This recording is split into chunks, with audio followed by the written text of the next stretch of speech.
Yeah, I've got two kids, so on a Saturday or a Sunday, if I need to get something done, I don't do this often, but maybe I'll have a Red Bull. You talked about the energy drink doesn't actually give you energy, it kind of masks fatigue.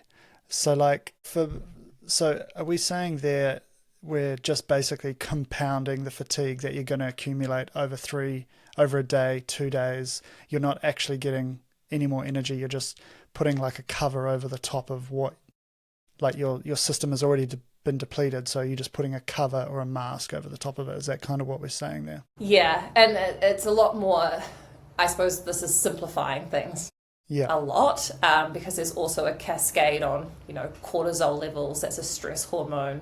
But I do want to be clear that when we talk about energy drinks, there's like zero sugar ones that just have the caffeine. And so technically, like a sugary caffeine drink, the one with sugar in it, will give you actual energy as well as masking it. So it's just the caffeine. Yeah. But if you're just having sugar, and that's basically in a form, in a drink that, like we talked about, will go straight into the blood system, again, you're going to get that spike and crash. And you're not getting those other really important nutrients as well. But exactly that. Okay, cool.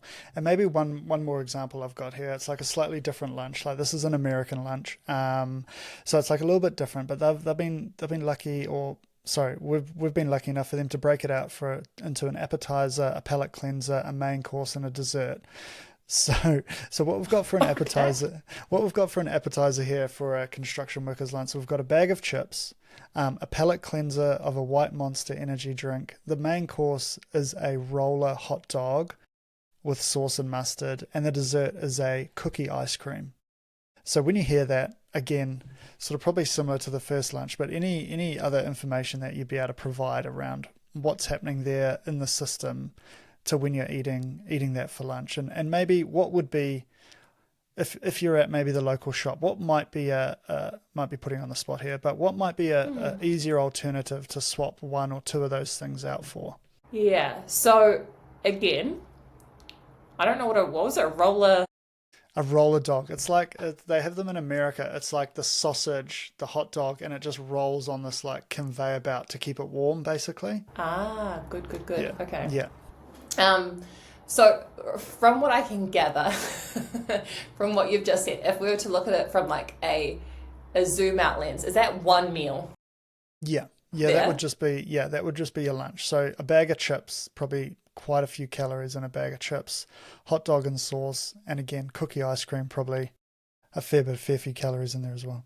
Yeah, I think what you just said, being about a fair few calories, is quite an important thing to talk about. Not because I'm wanting to say you need to eat less, but there's this, and I saw this actually in the hospital all the time, is this really interesting phenomenon of people actually eating enough volume and total calories, but still being malnourished. And that's quite like a catch 22 term, right? How can you be overweight and malnourished all at the same time? And it's because you might be eating enough calories total, but what those calories are made out of don't have enough of the key macro and micronutrients that you need. So that meal, to me, calories isn't the issue. You've got enough intake. It's more that where those calories are coming from is sugar that doesn't have a lot of micronutrients: iron, magnesium, zinc, selenium, vitamin C, that help all of the cells in our body work. And it's that sugar spike again. And there might be a bit of protein in that rolly thing. I'm giving it what it's called.